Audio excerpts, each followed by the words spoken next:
عزیز دوستو، قرآن مجید فرقان حمید نے ارشاد فرمایا ہے کہ محمد الرسول اللہ، فرمایا محمد صلی اللہ تعالی علیہ وسلم اللہ کے رسول ہیں۔ نبی اکرم صلی اللہ تعالی علیہ وسلم کی رسالت، حضور کی نبوت، نبی پاک صلی اللہ تعالی علیہ وسلم کے خاتم النبیین ہونے اور حضور سید عالم علیہ السلام کے امام الانبیاء ہونے کی گواہیاں جگہ جگہ اللہ کے قرآن نے بیان فرمائی ہے۔ نبی کریم علیہ السلام اللہ کے سچے رسول ہیں، اس کے دلائل اتنے زیادہ روشن ہیں کہ وہ سورج سے بھی زیادہ روشنی دیتے ہیں، چاند سے بھی زیادہ تابناک ہے۔ میرے بھائیوں، نبی پاک صلی اللہ تعالی علیہ وسلم کا وجود مسعود جسم اقدس ایسا خوبصورت تھا، وہ خود اس بات کی دلیل تھا کہ یہ اللہ کے سچے رسول ہیں۔ ہمارے ہاں بہت سارے لوگ ہیں جو اکثر اس بات پر گفتگو کرتے ہیں کہ نبی پاک صلی اللہ تعالی علیہ وسلم کو اور تمام انبیاء کو اللہ تعالیٰ نے بشریت کا کالب عطا کیا، تو بھئی بالکل ٹھیک ہے۔ اعلیٰ حضرت رحمت اللہ علیہ نے لکھا ہے، حضور کی بشریت کا انکار کرنا تو کفر ہے۔ نبی پاک علیہ الصلوۃ والسلام بشر ہے، لیکن جب سے دیکھا ہے لباس بشری میں تمہیں، ہر فرشتے کی یہ خواہش ہے کہ وہ انسان ہو جائے۔ یعنی آپ اس بات پر ذرا غور فرمائیں، اندازہ کریں کہ حضرت انس بن مالک رضی اللہ تعالیٰ عنہ فرماتے، حضور کسی رستے سے گزر جاتے تھے نا، تو جو بعد میں آتا تھا اسے خوشبو اتنی آتی تھی کہ پتہ چل جاتا تھا یہاں سے اللہ کے رسول گزر کے گئے۔ حضور علیہ الصلوۃ والسلام کو جو اللہ تبارک و تعالیٰ نے حسن عطا فرمایا اور جو کمالات عطا کیے، آپ غور فرمائیں گے کہ حضور کے پسینہ مبارک سے خوشبو آیا کرتی۔ اللہ کے رسول ہیں، اس پر اگر آپ دلائل دیکھیں، معجزات دیکھیں، کمالات دیکھیں، فضائل دیکھیں، شمائل دیکھیں تو انسان دنگ رہ جاتا۔ حضور کے مقدس پسینے سے خوشبو مہکا کرتی اور گلیاں اور بازار اس سے مہک اٹھتے۔ حضرت عتبہ رضی اللہ تعالیٰ عنہ صحابی ہیں، 4 بیویاں تھیں، وہ کہتی ہیں کہ ہم ایک سے ایک بڑھ کے خوشبو استعمال کرتی تھی، لیکن سمجھ نہیں آتی تھی کہ ہمارے شوہر کون سی خوشبو لگاتے ہیں۔ ہم باوجود کوشش کے، باوجود ہمت کے اور باوجود تجسس کے وہ خوشبو نہیں پاتی تھی۔ تو ایک دن ہم چاروں نے فیصلہ کیا کہ ان سے پوچھ ہی نہ لیں وہ کون سی خوشبو لگاتے ہیں۔ تو ہم نے پوچھا کہ بتائیے، تو کہنے لگے میں نے تو کبھی لگائی نہیں۔ تو ہم نے کہا بھئی آپ ایسے ہی تو دعویٰ نہ کیجئے، ہم نے پوری جدوجہد کر لی، اور پھر عورتوں کا چیزوں کو تلاش کرنا یہ تھوڑا انفرادی بھی ہوتا ہے، ہمیں وہ رنگ نہیں ملا خوشبو کا، وہ انداز جو آپ کا ہے۔ تو فرمانے لگے اصل بات یہ ہے کہ میرے کمر پر کچھ تکلیف ہو گئی تھی، کچھ ایسی چیزیں ابھر آئی تھی جو تکلیف کا باعث تھی، تو میں پھر حاضر ہوا رسول پاک کی بارگاہ میں۔ تو نبی کریم علیہ السلام نے فرمایا کرتا ہٹائیے گا، تو میں نے کچھ کرتا ہٹایا تو کریم نے دست مبارک پھیرا، بس ظلمت کو ان کے نور نے کافور کر دیا، جس پر پڑی نظر اسے بھی نور کر دیا۔ تو محمد صلی اللہ تعالی علیہ وسلم اللہ کے رسول ہیں، اس پر اتنے دلائل ہیں، یہ اتنا آفتاب سے روشن مسئلہ کہ یعنی آپ شمار کرتے جائیں، آپ گنتے جائیں، آپ سیرت کو پڑھتے جائیں، آپ فضائل کو پڑھتے جائیں، کمالات کو پڑھتے جائیں، تو مرحوم اعظم چشتی کا ایک جملہ اتنا فٹ آتا ہے کہ یہ سارا مضمون اس میں سمٹ جاتا ہے۔ وہ کہتے ہیں تیری حیات پاک کا ہر لمحہ پیغمبر لگے، یعنی لمحہ لمحہ بتاتا ہے کہ آپ اللہ کے سچے رسول ہیں، ایک ایک گزرنے والی گھڑی بتاتی ہے کہ آپ اللہ کے سچے رسول ہیں۔ حضور کا مسکرانا بھی بتاتا ہے کہ سچے رسول ہیں۔ نبی پاک علیہ السلام کا دیکھنا بھی بتاتا ہے کہ حضور اللہ کے سچے رسول ہیں. حضور تو کسی پر جلال بھی کر دینا تو بھی پتہ چلتا ہے اللہ کے سچے رسول ہیں.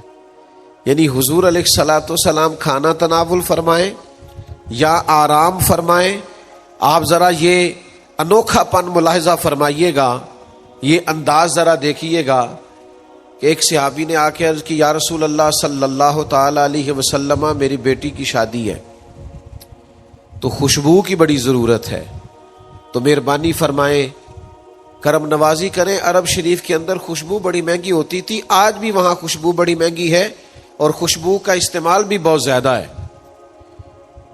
تو اس صحابی نے آ کے عرض کی یا رسول اللہ صلی اللہ تعالی علیہ وسلم خوشبو مل جائے، میری بیٹی کی شادی ہے. تو حضور علیہ السلام نے فرمایا ایک لکڑی لے آؤ اور ایک بوتل ایک شیشی لے آؤ. وہ لے کے آئے تو محبوب نے نا لکڑی کے ساتھ اپنا پسینہ تیری حیات پاک کا ہر لمحہ پیمبر لگے، حضور نے وہ پسینہ مبارک اتار کے اس شیشی میں ڈال دیا. فرمایا جا جا کے استعمال کر، اللہ تبارک و تعالی بہترین خوشبو عطا کرے گا. حضور علیہ الصلوۃ والسلام کا سارا وجود نور.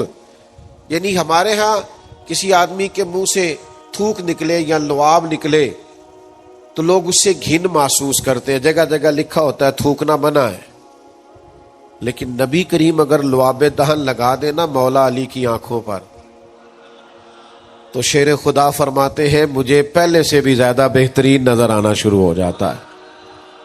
اللہ کے محبوب صلی اللہ تعالی علیہ وآلہ وسلم کے پورے وجود نور کو جیسے جیسے دیکھتے جائیں محسوس ہوتا ہے کہ تیری حیات پاک کا ہر لمحہ پیمبر لگے. حضرت عبداللہ ابن سلام رضی اللہ تعالیٰ عنہ فرماتے میں گفتگو کرنے آیا تھا، حضور علیہ الصلوۃ والسلام کے دین کے بارے میں کچھ معلومات کرنے آیا تھا، اور میں تورات کو پڑھنے والا تھا، اہل یہود کے علماء میں سے آپ کا شمار ہوتا تھا. اپنے کچھ لوگوں کے ساتھ آئے، فرماتے نبی کریم صلی اللہ تعالی علیہ وسلم اونٹنی پر تشریف فرما تھے اور صلہ رحمی کے متعلق کچھ گفتگو کر رہے تھے.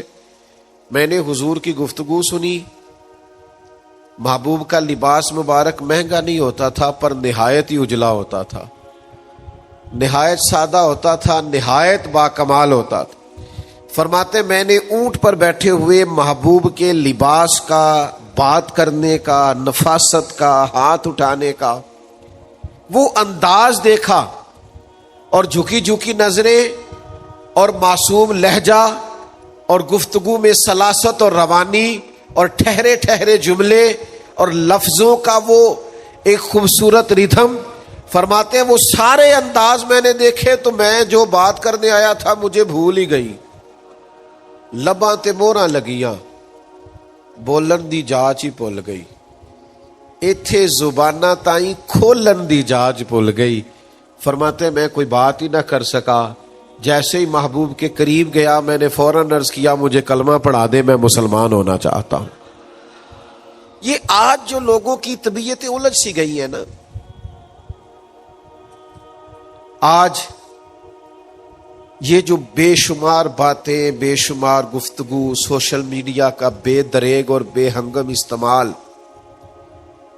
اور ذہن کو ہر وقت تھکائے رکھنا اور طبیعت کو ہر وقت اوور تھنکنگ کرتے کرتے اپنے آپ کو پریشان کر دینا، یہ جو ساری بے چینی ہے، یہ جو سارا اضطراب ہے، یہ جو ساری ہماری طبیعتیں الجھ سی گئی ہیں. ہر آدمی کو دوسرا دشمن نظر آتا ہے اور ہر ایک کو دوسرا اپنا مخالف دکھائی دیتا ہے، اور معاشرے کے اندر بسنے والا ہر آدمی لالچی دکھائی دیتا ہے. محسوس ہوتا ہے سارے شہرت کے لیے لگے ہوئے ہیں، سارے اقتدار کی جنگ لڑ رہے. یہ جو ہماری ساری بدگمانیاں ہیں اس کی بنیادی وجہ یہ ہے کہ ہم ادھر ادھر تو کھول کے دیکھتے ہیں، اپنے محبوب کی بارگاہ کی طرف نہیں دیکھتے. ہم جب حضور علیہ السلام کی پرکیف شخصیت کو دیکھیں گے، فضائل دیکھیں گے، کمالات دیکھیں گے، معجزات دیکھیں گے، نعت پاک کی طرف توجہ کریں گے، اخلاق عالیہ کو دیکھیں گے، حسن کردار کو دیکھیں گے. دنیا میں وہ لوگ بڑے عظیم ہوتے ہیں جو نبی پاک علیہ الصلوۃ والسلام کی محبت میں پوری طرح محو ہو جاتے ہیں. آپ یقین کریں جو دروازہ رسول تک پہنچ جاتے ہیں ان کا سفر ہی ختم ہو جاتا ہے. جو حضور کی بارگاہ تک پہنچ جاتے ہیں ان کے ذہن کی مشقت پھر ختم ہو جاتی، انہیں منزل نصیب ہو جاتی. وہ لوگ اس طرح کے ہو جاتے ہیں کہ اب زندگی میں ایک ٹھہراؤ آ گیا، اب سکون نصیب ہو گیا، اب اطمینان قلبی مل گیا، اب مقصود ہاتھ آ گیا ہے، منزل مل گئی ہے. نوجوانوں بہت زیادہ نہ الجھا کرو یار، بہت زیادہ پریشان نہ ہوا کرو. جب دل بڑا گھبرا جائے نا تو اپنے نبی پاک کی سیرت کو پڑھا کرو، حضور کے احوال شریفہ کا مطالعہ کیا کرو، ان کے حسن کی بات دیکھا کرو، جمال کی بات دیکھا کرو، کمال کی بات دیکھا کرو، محبوب کے بانٹنے کا انداز دیکھا کرو، نوازنے کا انداز دیکھا کرو، نبی پاک کا دشمنوں کو معاف کرنے کا رنگ دیکھا کرو، حضور کا عطا کر دینے کا انداز دیکھا کرو. معاشرے میں، سوسائٹی میں ہر طرف بے راہ روی ہے، سارے دشمن ہیں، لیکن محبوب تبلیغ بھی اطمینان سے کرتے ہیں، ان کو دعوت توحید بھی مطمئن ہو کے دیتے ہیں، اور جب ان کے لیے دعا کرتے ہیں تو پھر بھی پوری دل جمی کے ساتھ دعا کرتے ہیں. یہ خاص ٹھہراؤ آپ کو حضور کی بارگاہ تک جانے میں ملے گا. ہم نا رسمی سی محفل کرتے ہیں، رسمی سا میلاد، رسمی سا معراج، رسمی سی سیرت، رسمی سی باتیں. وہ جو خاص ایک کیفیت ہوتی ہے نا امتی کی، پوری طرح محبوب کے قدموں سے جڑ جانا، یہ والہانہ پن کبھی ملے نا، والہانہ پن. یعنی حضرت طلحہ بن برار رضی اللہ تعالیٰ عنہ کی نبی کریم سے ملاقات ہوئی، حضور سے ملے اچانک، اور دوڑ کے جا کے نا تو نبی پاک کے قدموں سے لپٹ گئے، اور پھر لپٹے ہیں اور والہانہ انداز ہے اور وارفتگی دکھا رہے ہیں اور عشق کا مظاہرہ کر رہے ہیں، اور پھر اسی درد اور تڑپ میں عرض کرنے لگے حضور مجھے کوئی حکم کرے، میں فوراً تعمیل ارشاد کروں، کچھ فرما دے. یہ والہانہ پن، یعنی کبھی آپ بڑے بے چین ہو تو کہیں یار کھولو سیرت کی کتاب، اپنے نبی کا کوئی ذکر پڑھتے ہیں، کھولو فلاں آدمی کو سنے جو حضور کے عشق کی بات کرتا ہے، آؤ کوئی نعت پاک کا نغمہ چھیڑ دے جو ہمارے دلوں کو ٹھنڈا کرے، آؤ کوئی قرب پائے حضور کے دروازہ نور کی طرف سفر کرے. ہم کہاں الجھے ہوئے ہیں، کہاں سکون تلاش کر رہے ہیں، کہاں ہم نے اپنے آپ کو الجھا دیا ہے، کن بے معنی اور بے مقصد باتوں میں ابحاث اور بحثیں کر کر کے اپنے آپ کو پریشان کیے ہوئے ہیں. آئیے دیکھیے رسول اللہ صلی اللہ تعالی علیہ وسلم کی زندگی کا لمحہ لمحہ آپ کے کلیجے کو ٹھنڈا کرے گا، آنکھوں کو سکون دے گا، باطن کو پاکیزہ کرے گا، سوچوں کو نکھار دے گا. کہہ لینے دو مجھے یہ جملہ، حضور سے پیار کرو، جینے کا بھی مزہ آئے گا، مرنے کا بھی مزہ آئے گا، لطف نصیب ہو جائے گا، سرور نصیب ہو جائے گا، ایک کیف سا میسر آ جائے گا. حضور کی بارگاہ عالی مرتبہ تک جڑو، نبی پاک علیہ الصلوۃ والسلام کے اخلاق عالیہ کو اپناؤ، کردار کو سمجھو، حسن تکلم کو سمجھو، نبی پاک علیہ السلام کی باتوں پر غور کرو. یقین کرو کبھی کبھی پڑھتے پڑھتے وجد ہو جاتا ہے، کبھی کبھی ان باتوں کو صرف مطالعہ کی نظر سے دیکھیں، سیکھنے کی نظر سے دیکھیں تو ایسے لگتا ہے کہ جیسے روح پرواز کرنے لگی. یہ اس طرح کے بھی کمالات ہوتے ہیں، یہ بھی رنگ ہوتا ہے، یہ بھی انداز ہوتا ہے، یہ بھی طور طریقے ہوتے ہیں. اور پھر حضور امی ہے. نبی کریم نے دنیا میں کسی استاد سے پڑھا نہیں. حضور سید عالم صلی اللہ تعالی علیہ وآلہ وسلم کسی مکتب میں نہیں گئے، حضور نے کسی مدرسے سے تعلیم نہیں پائی. لیکن جب حضور بات کرتے نا، جب محبوب حکمت کے موتی رولتے نا، جب نبی پاک علیہ الصلوۃ والسلام کوئی کلام کرتے نا، آپ یقین کریں ایسا انوکھا پن، ایسا نرالا فیصلہ، ایسی حکمت اور دانائی سے بھری ہوئی بات، یعنی جو فلسفیوں سے کھل نہ سکی اور نکتہ وروں سے حل نہ ہوئی، وہ بات ایک طیبہ والے نے بتلا دی چند اشاروں میں. حضور دو چار اشارے کرتے اور عقدے کھل جاتے. ایسی دانائی والی بات، ایسی قیمتی بات ایسی انوکھی بات محبوب بیان کرتے. حضرت سعد بن عبادہ رضی اللہ تعالیٰ عنہ کے پاس نا فتح مکہ کے موقع پر جھنڈا تھا. وہ علم بردار تھے، جن کے پاس جھنڈا ہوتا تھا وہ آدمی سب سے آگے آگے ہوتا تھا. اب ایک وقت ایسا آیا کہ صورتحال اس طرح کی بن گئی کہ حضرت سعد بن عبادہ کو اس منصب سے ہٹایا جائے گا. بڑا مشکل فیصلہ ہے. انہوں نے کوئی ایسی معاذ اللہ غلطی بھی نہیں کی، لیکن حالات ایسے آ گئے ہیں کہ جناب سعد ابن عبادہ کو ہٹانا پڑے گا، ان سے جھنڈا لیا جائے گا. صحابہ بڑے پریشان ہیں کہ حساس آدمی ہے، ان کی خدمات بہت زیادہ ہیں، کس طرح ان کو ہٹائیں گے، کیا کریں. نبی کریم کی بارگاہ میں عرض گزار ہے، یا رسول اللہ کیسے ہٹائیں حضرت سعد ابن عبادہ کو، اور کیفیات اور حالات بھی ایسے ہیں کہ ہٹانا بھی پڑے گا. آج کل نا بہت سارے لوگ کام تو کرتے ہیں پر دانا نہیں ہوتے.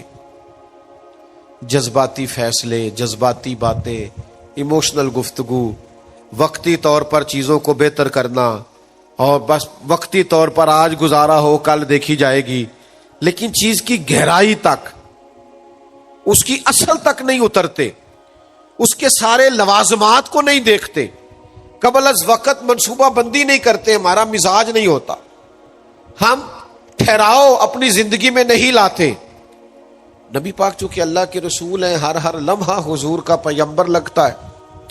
اب حضرت سعد ابن عبادہ کو ہٹانا ہے اور ان کی جگہ کسی اور کو مقرر کرنا ہے، اور بندہ بھی بڑا حساس ہے اور بات بھی کوئی ایسی نہیں، تو کیا کرے.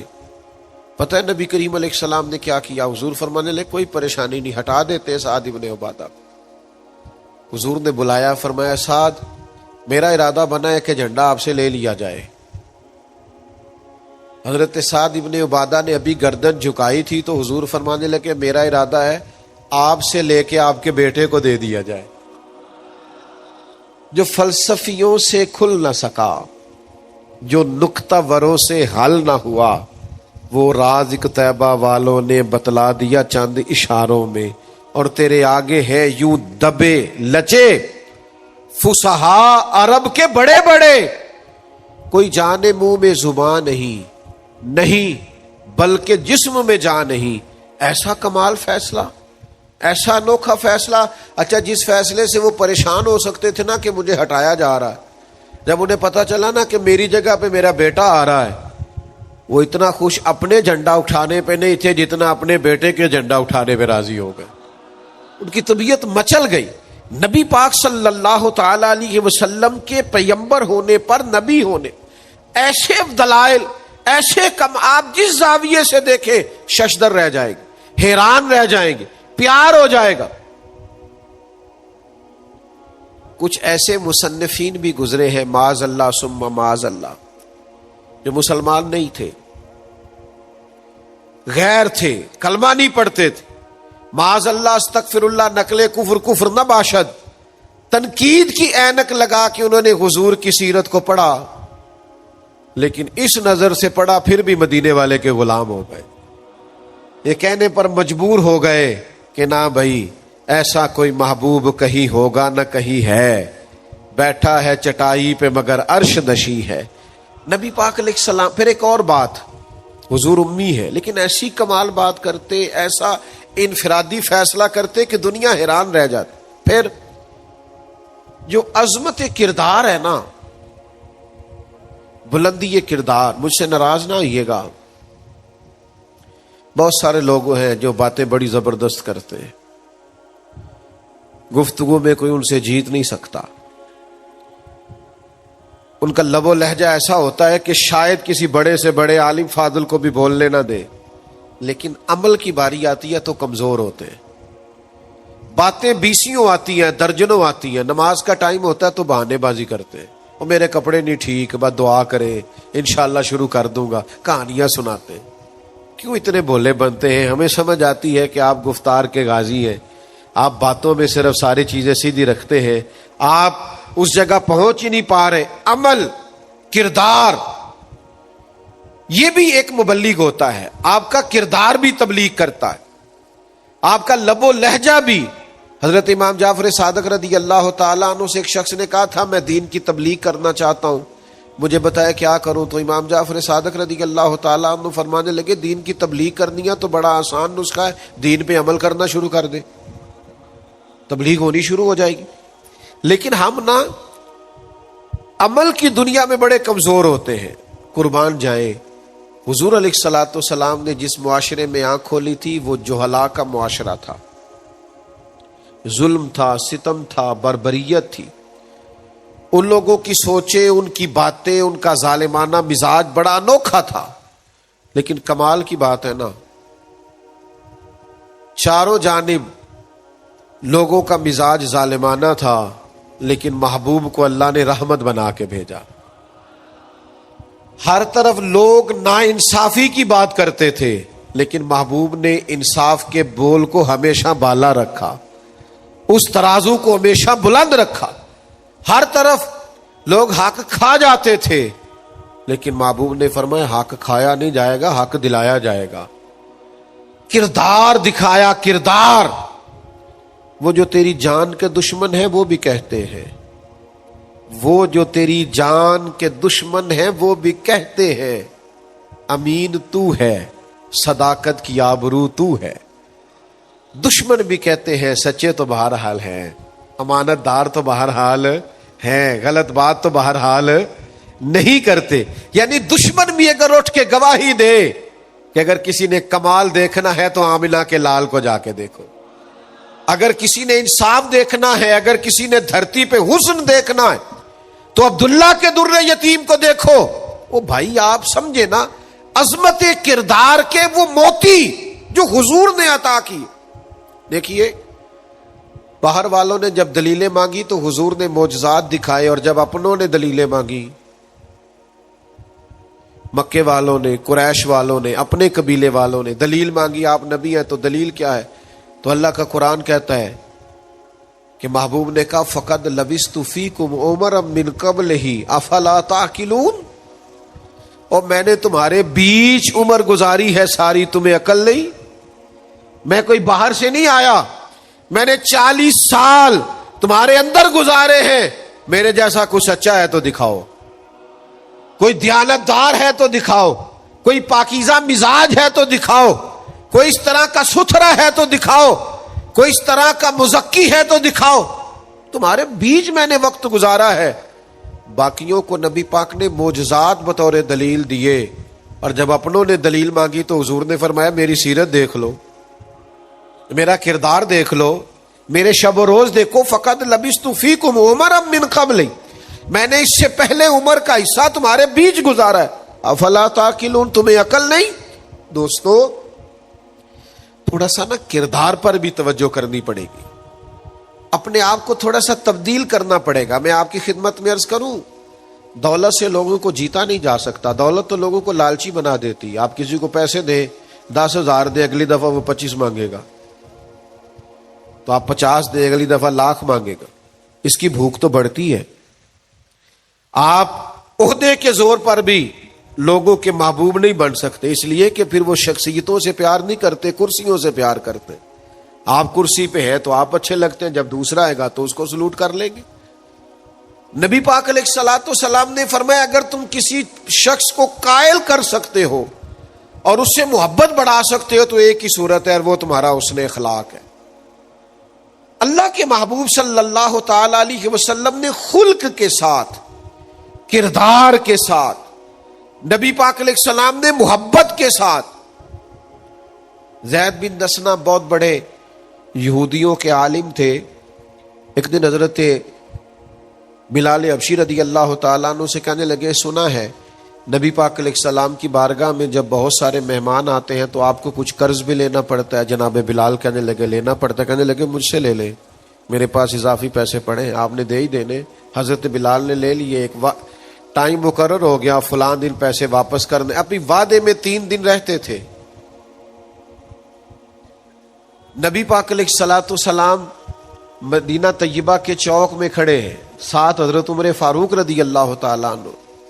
یہ وہاں پہنچ گئے یہودیوں کے عالم۔ آ کے کہنے لگے وہ میری رقم واپس کرے. تو حضور نے فرمایا ابھی تو وعدے میں 3 دن رہتے ہیں. تو اس نے بڑے سخت جملے کہے. آپ کی توجہ ہے میری بات پر؟ سمجھ آ رہی ہے میری باتوں کی؟ چڑھانے والے اتنے خطرناک نہیں ہوتے جتنے چڑھ جانے والے خطرناک ہوتے. اتنی جلدی کسی کی باتوں سے چڑا نہ کرے. یعنی ہر ایک کوئی دشمن بنا لیتے ہو. جس کا سٹیٹس ہی نہیں آپ کے ساتھ کھڑے ہونے کا اسے بھی دشمن بنا، اور دعا کرو کہ دشمن بھی خاندانی ہو. ہر ایک کو دشمن مان لیتے ہو. اسے بھی میرا اختلاف ہے، یہ بھی مجھ سے حسد کرتا ہو. چھوڑے یار، آپ کا کوئی سٹیٹس ہی نہیں ہے. سب کے ساتھ آپ کا مقابلہ شروع ہو جاتا ہے. کہیں رکے تو صحیح. کہیں وہ جو 3 بندے وہاں کھڑے ہیں، وہ جو 4 وہاں کھڑے ہیں، وہ جو 5 وہاں کھڑے ہیں، وہ میرے خلاف باتیں کر رہے ہیں. وہ یار آپ بلا وجہ پریشان ہیں. وہ کوئی اور گل پہ کر دینے تو ہڑی نہیں کر دے. وہ کوئی بلا وجہ دشمن بنا لینا، چڑ جانا، ذرا سی بات پہ ڈسٹرب ہو جانا، بہت زیادہ پریشر اپنے ذہن پہ ڈالنا، اس سے بندہ کمزور پڑ جاتا ہے. انہوں نے سخت جملے کہے، لیکن نبی کریم صلی اللہ تعالی علیہ وآلہ وسلم نے نا کسی بات کا کوئی جواب نہیں دیا. حضرت عمر نے تلوار نکال لی. تو حضور فرمانے لگے عمر آپ نے تلوار نکال لی ہے، آپ کو چاہیے تھا انہیں کہتے مطالبہ نرمی سے کریں اور مجھے کہتے ان کی رقم واپس کریں. فرمایا چھوڑو. یہ جو وقار ہوتا ہے نا، یہ آدمی کے قد کاٹ کا پتہ دیتا ہے. یہ جو حوصلہ ہوتا ہے یہ اس کی تعلیم کا، اس کی تربیت کا، اس کے علم کا، اس کے بڑے ہونے کی خبر دیتا ہے. حضرت عمر سے حضور نے فرمایا چونکہ انہوں نے اب پہلے مطالبہ کر لیا ہے تو ہم ایسا کرتے ہیں پہلے ہی پیسے دے دیتے ہیں. فرمایا آپ ان کو ساتھ لے جائیں، فلاں جگہ کھجوریں پڑی ہیں تول کے دے دیں، اور جب ان کا قرض پورا ہو جائے نا تو یہ جو آپ نے ان کو غصہ دلایا نا، تھوڑی کھجوریں زیادہ بھی دے دیجئے گا، تھوڑی مٹھائی بھی دے دینا، قربان جائیں. حضرت عمر رضی اللہ تعالیٰ عنہ فرماتے ہیں میں حضور کے حکم کا پابند تھا. میں ان کو ساتھ لے گیا اور لے جا کر کے کھجوریں تول کے دے رہا ہوا. مجھے ان پہ غصہ ہے، وہ مجھ سے ہلکی باتیں کرنے لگ گئے حضور کے اخلاق کے بارے میں، نبی پاک کی بردباری کے بارے میں. تو مجھے جلال تھا، میں نے کہا تو کھجوریں لے، زیادہ باتیں نہ کر. میرا اپنا ایک خیال تھا کہ انہوں نے بڑے سخت جملے کہے ہیں. تو فرماتے انہوں نے میرا ہاتھ تھاما اور کہنے لگے عمر یار میرے اوپر جلدی نہ کر، میرے درد کو سمجھ. میں تورات کا عالم ہوں، میں نے اللہ کے آخری نبی کی جتنی نشانیاں تورات میں پڑھی ہیں ساری مدینے والے محبوب میں پائی جاتی ہیں. ایک نشانی میں نے یہ پڑھی تھی کہ جتنا کوئی جہالت کرتا جائے گا نبی پاک کا علم اتنا ہی غالب آتا جائے گا، حضور کی بردباری اتنی بڑھتی جائے گی. تو میں نے نا جان بوجھ کے حضرت بلال کو پیسے دیے تھے، اور 3 دن پہلے میں نے واپسی کا مطالبہ بھی جان بوجھ کے کیا تھا. میں نبی کریم کا علم دیکھنا چاہ رہا تھا، میں وہ تورات کی نشانی دیکھنا چاہ رہا تھا، اور پھر میں نے سخت جملے بھی جان بوجھ کر کیے. پر قربان جاؤ مدینے والے کو جس اینگل سے بھی دیکھا ہے اللہ کا سچا رسول ہی پایا. محمد الرسول اللہ، محمد اللہ کے رسول ہے صلی اللہ علیہ وسلم. اب وہ کہنے لگے جناب عمر سے مجھے لے جائے نا، میں نے حضور کا کلمہ پڑھنا ہے، مجھے لے جائے بارگاہ تک، میں نے نبی پاک علیہ السلام کی غلامی کا پٹا گلے میں ڈالنا ہے. تو میرے بھائیوں نبی پاک علیہ السلام کی بارگاہ تک رسائی پائیے، حضور کی عالی مرتبت بارگاہ کی طرف اپنے آپ کو لے کر کے جائیے.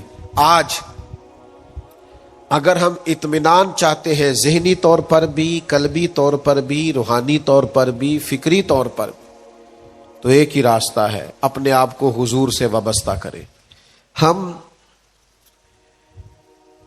جس طرح کی آزمائشوں کا دن رات شکار ہے، اور جس طرح سے ہمیں نئی نسل الجھی ہوئی، بے چین، بے قرار اور مضطرب نظر آتی، اس کا کوئی اور حل نہیں ہے. اس کا ایک ہی حل ہے کہ مرنے کی طرف دیکھ، نہ جینے کی طرف دیکھ. جب چوٹ لگے دل پہ تو مدینے کی طرف دیکھ. اپنا تعلق حضور سے جوڑیے، اپنا رشتہ نبی کریم سے جوڑیے۔ میں آپ کی خدمت میں عرض کروں گا، وقت نکال کے درود پاک پڑھا کریں، وقت نکال کے حضور کی سیرت کا مطالعہ کیا کریں، ٹائم نکال کر کے نبی پاک صلی اللہ علیہ وسلم کی نعت شریف کو پڑھا کریں، وقت نکال کر کے حضور کی بارگاہ کی طرف بڑھا کریں۔ جب تک ہم یہ سارے کام نہیں کریں گے اطمینان نہیں پائیں گے، اور پھر جیسے جیسے حضور کو پڑھو گے، نبی پاک کو سنو گے، دین کی صداقت سمجھ میں آئے گی، آپ کو سمجھ لگے گی کہ آپ اس دین کے ماننے والے ہیں جو سب دینوں پر غالب بھی ہے، سب سے سچا بھی ہے، سب سے کھرا بھی ہے، اور سب سے زیادہ نکھرا ہوا بھی ہے۔